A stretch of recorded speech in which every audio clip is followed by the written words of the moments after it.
Às vezes, campanhas de conscientização ajudam a melhorar as condições de vida desses operários. A Reebok e a Nike têm subsidiárias espalhadas pelo mundo todo. A pressão da opinião pública obrigou essas empresas a fazerem uma promessa de fiscalizar as subsidiárias para que essas garantissem condições de trabalho e salários dignos aos seus operários.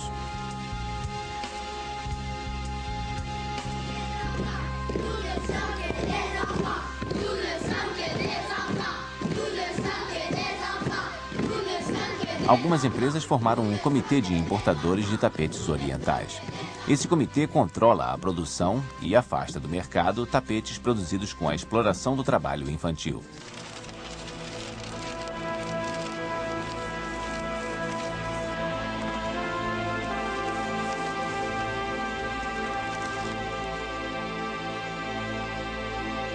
Embora as leis internacionais proíbam o trabalho de menores de 15 anos, centenas de milhões de crianças são obrigadas a trabalhar no mundo inteiro.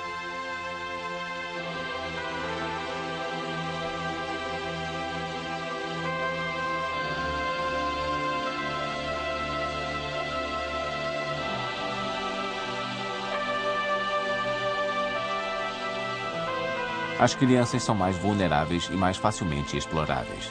Muitas vezes servem como objeto de barganha para garantir a sobrevivência de pais miseráveis ou mesmo para saldar uma dívida.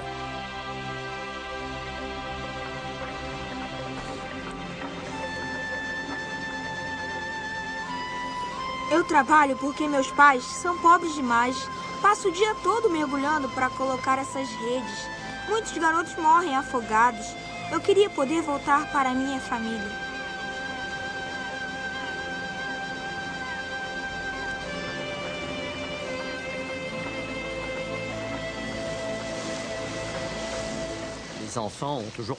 As crianças sempre participaram da produção em sociedades onde não há escolas. Quando o ensino se torna obrigatório, as crianças são afastadas do trabalho. Mas devemos ter em mente que isso não é exploração do trabalho infantil. Faz parte da vida familiar. A criança ajuda nas tarefas que garantem a sobrevivência da família. Mas no mundo industrial, na economia de mercado, o trabalho infantil se torna um emprego remunerado. E é aí que se abre o espaço para a exploração. Il y a vraiment des abus par rapport au travail des enfants.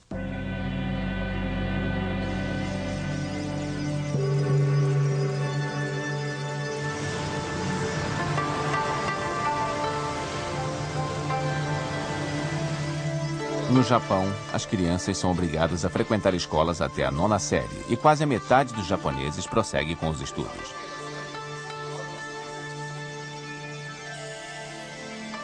O Japão foi um país modelo por muito tempo. Até bem pouco tempo, sua taxa de desemprego girava em torno de 0, e os seus trabalhadores eram mais produtivos que os de outros países industrializados.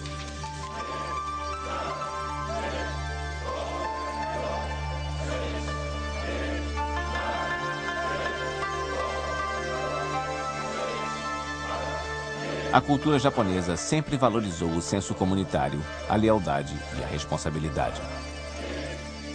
No mundo dos negócios, tais valores foram explorados em troca da segurança que ele oferecia aos trabalhadores. O sistema japonês do emprego para a vida inteira é parte dessa mentalidade. Na verdade, esse sistema levava vantagens a ambas as partes. Do lado do empregador, havia relações pacíficas com os empregados e um contingente estável, que podia treinar sem medo de que os funcionários fossem aplicar o que haviam aprendido em outro emprego.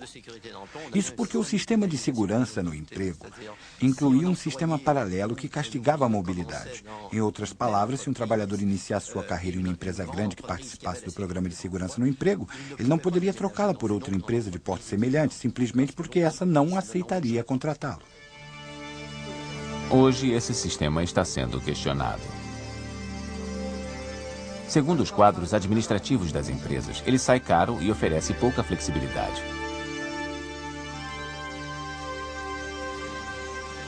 A opinião pública japonesa está cada vez mais convencida de que o esforço necessário para conseguir um emprego desse tipo é grande demais. Em primeiro lugar, o pretendente deve estudar nas melhores universidades e arcar com os custos e sacrifícios que isso representa sem ter sequer a garantia de que vai conseguir um bom emprego.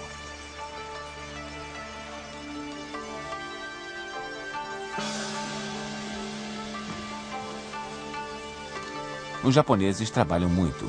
São até 400 horas a mais do que a média anual de outros países industrializados. O dia de trabalho começa cedo e termina tarde. Depois do exercício de relaxamento compulsório, ainda há uma passada pelo bar com os colegas do escritório.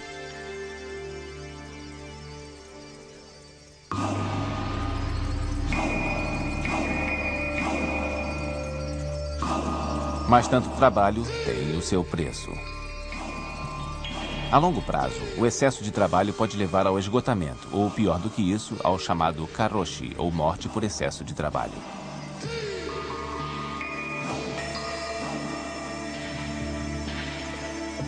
A mentalidade dos japoneses está mudando gradualmente, assim como sua organização social. Os jovens de hoje no Japão parecem menos dispostos a trabalhar até a morte.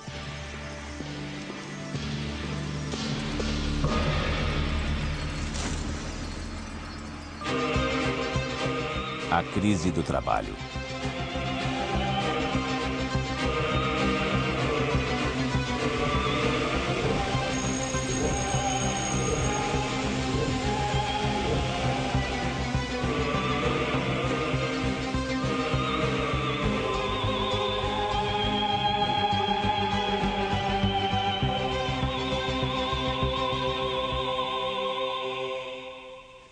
Hoje estamos entrando numa era diferente, em outra história.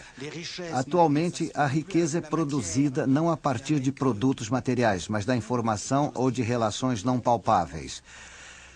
É preciso despender muito pouca energia para acessar a internet, se compararmos isso à mineração do carvão, por exemplo.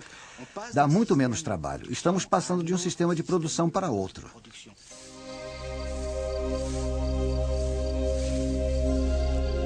A agricultura, a indústria pesada e até o setor administrativo estão reduzindo consideravelmente seus quadros.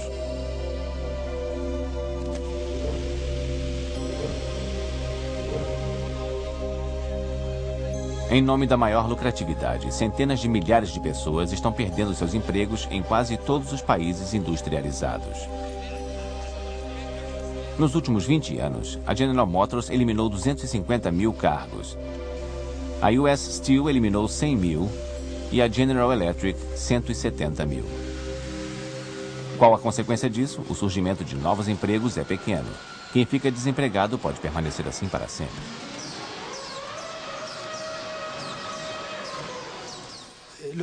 As máquinas eliminam empregos. E isso não é de admirar.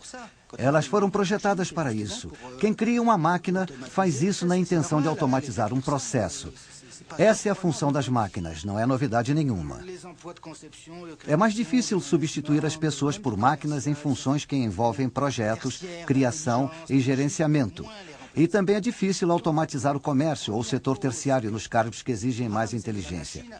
A causa principal do problema é o fato das máquinas poderem substituir com facilidade os empregados de funções que exigem pouca qualificação. E como essas funções são também as que podem ser transferidas para países do Sudeste Asiático, temos aí dois motivos para o processo da automatização atingir o trabalhador que tem pouca qualificação. Esse é o problema.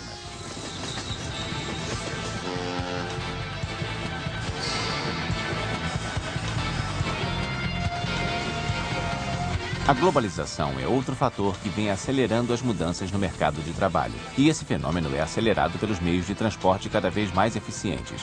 Hoje é muito fácil levar produtos de um país para outro. Setores inteiros da economia estão sendo transferidos para os países em desenvolvimento. É a mobilidade do capital que permite esse tipo de migração. A globalização da economia nos levará a um mundo impiedoso em que cada país buscará posição melhor, prejudicando o bem-estar de seus trabalhadores?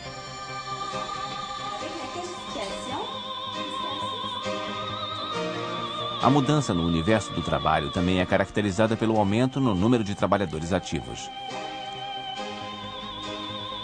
Isso acontece porque existe mais gente em idade produtiva. A geração do Baby Boom constitui hoje o maior contingente de trabalhadores da história. Além disso, as mulheres invadiram o mercado de trabalho. Nos anos 70, na França, 1 em cada 2 mulheres trabalhava fora. Hoje, a média é de 2 em cada 3 mulheres, e ela deve subir logo para 3 em cada 4. No mundo inteiro há mais gente exigindo empregos. São muitas mãos estendidas numa época em que o número de cargos disponíveis tende a diminuir.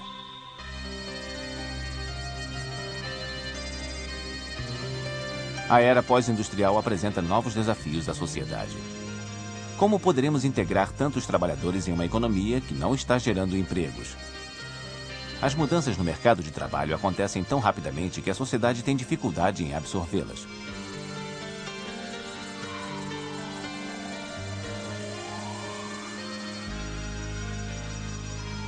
As pessoas se dividem entre as que trabalham demais e as que não têm emprego. As condições de trabalho estão se deteriorando e há cada vez mais gente insatisfeita com seus empregos.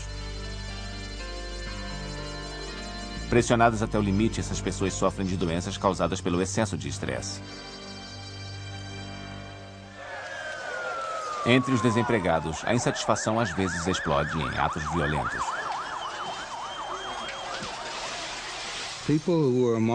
As pessoas que são marginalizadas, que são excluídas do mercado, aceitam essa situação durante um certo tempo. Depois, para a infelicidade delas e também da sociedade, a tendência é que aconteça algum tipo de crise ou explosão. Se você é excluído da sociedade e se encontra desesperado, num beco sem saída, só há duas reações possíveis. Você pode aceitar passivamente ou então partir para a sabotagem e começar a dificultar as coisas para quem está no poder. Muitos pensadores vêm analisando a questão do trabalho. Não há um consenso entre eles. Suas opiniões são divergentes. Existem dois prognósticos possíveis. No mais otimista, deverão aparecer novos empregos demandando mais inteligência e criatividade. Na previsão pessimista, estaremos vivendo numa sociedade partida, dividida entre aqueles que têm acesso ao trabalho e os que não têm. Existe uma defasagem entre o ápice das crises e a solução oferecida pelos grandes ciclos da economia. E é isso que as pessoas muitas vezes não conseguem perceber. Elas dizem, ora, vocês estão se preocupando demais. Se há falta de empregos, logo serão criados outros. Está bem, mas isso não poderá ser feito amanhã. Não onde eu moro, numa cidadezinha de interior. Se a fábrica fechar, como vou sustentar a minha casa, minha esposa e meus filhos? Entendem o que eu quero dizer? Existe uma defasagem entre a crise que o indivíduo enfrenta num determinado momento e o grande ciclo das mudanças históricas. Há 30 anos havia previsões de uma sociedade de lazer, onde graças às novas tecnologias estaremos livres do trabalho. Mas a realidade mostrou que aqueles que têm emprego hoje em dia têm cada vez menos momentos de lazer.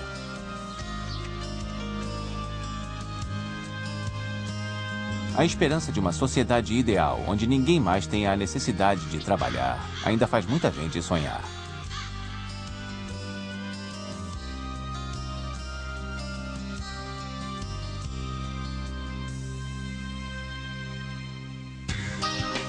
Uma nova visão do trabalho.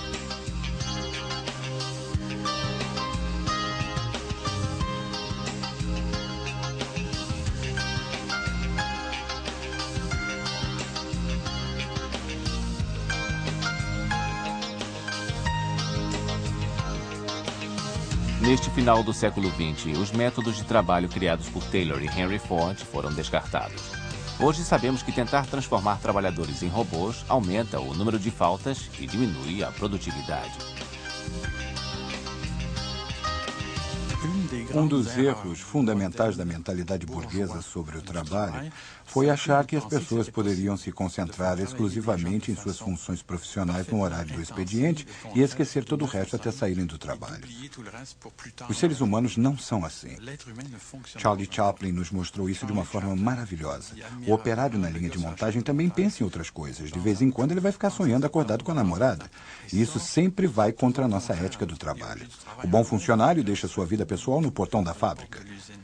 Esse princípio é falho e tentamos distorcê-lo de todas as maneiras para que corresponda à realidade.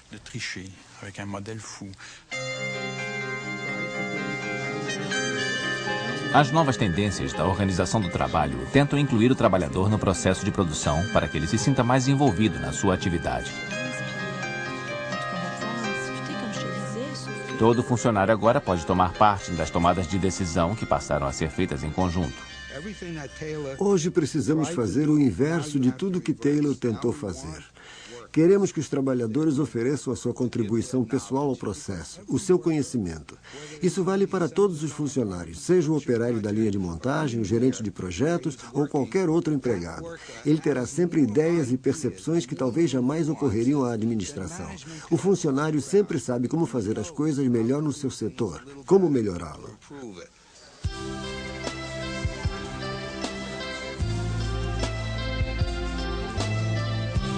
Atualmente, não se exige do trabalhador apenas uma cabeça pensante. Ele deve se reciclar e se atualizar frequentemente. O treinamento se tornou um elemento chave no mercado de trabalho, porque sem o treinamento adequado, os empregos no futuro nunca estarão ao alcance do trabalhador. As relações entre patrão e empregado estão mudando radicalmente. Os sindicatos perderam força com a globalização.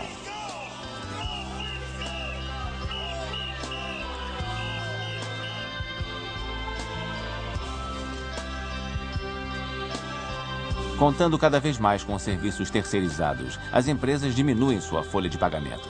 Os chamados trabalhadores freelancers ganham liberdade e independência, mas esse tipo de esquema também tem os seus riscos.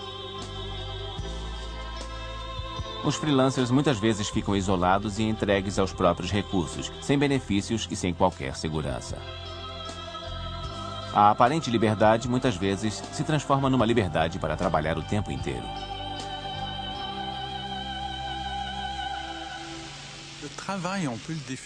Podemos definir o trabalho como uma das grandes religiões da história da humanidade.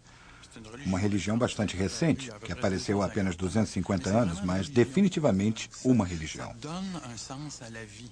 O trabalho é o que dá sentido à vida e as pessoas começaram a considerá-lo sagrado, a devotar suas vidas a ele da mesma maneira que outros devotos em outras épocas dedicavam sua vida ao Senhor ou a Deus. O trabalho é o que dirige as nossas vidas. Passamos o primeiro terço da vida nos preparando para o trabalho. Basta lembrar a forma como as pessoas sempre perguntam às crianças: o que você vai ser quando crescer? Depois, no segundo terço de nossas vidas, nós trabalhamos e trabalhamos muito. É a parte principal de nossas vidas. Se você pedir, fale um pouco sobre você, muita gente vai começar falando sobre a sua profissão. Por fim, terminamos as nossas vidas com a aposentadoria. E a aposentadoria de quê? Do trabalho. O trabalho se tornou a essência da vida na sociedade moderna.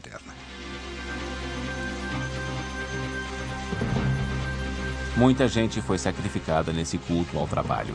Mas os jovens não têm mais esperanças no futuro e a massa de pobres e desempregados se sente excluída da sociedade.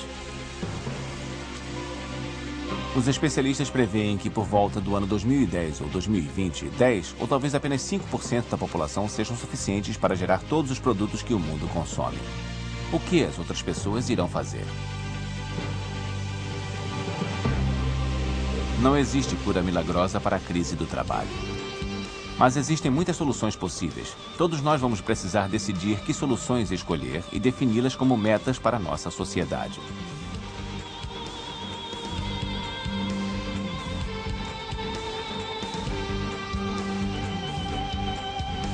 Pode haver uma redistribuição de empregos para que aqueles que trabalham demais possam abrir espaço para os que estão sem ter o que fazer.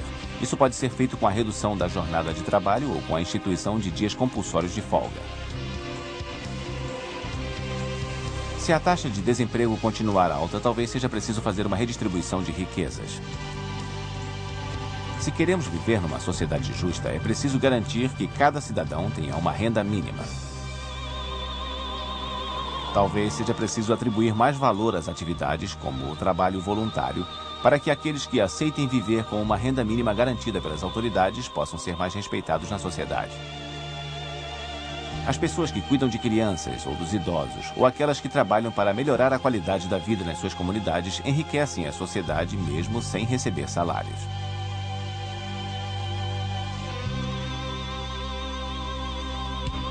Para os filósofos gregos, a sociedade de lazer estaria reservada a uma pequena elite.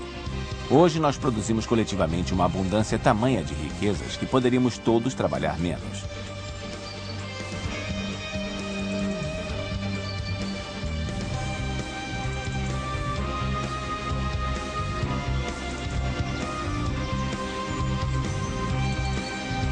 Depois de séculos de trabalho duro, talvez esteja na hora de os seres humanos encontrarem um equilíbrio maior entre o trabalho e as suas vidas pessoais.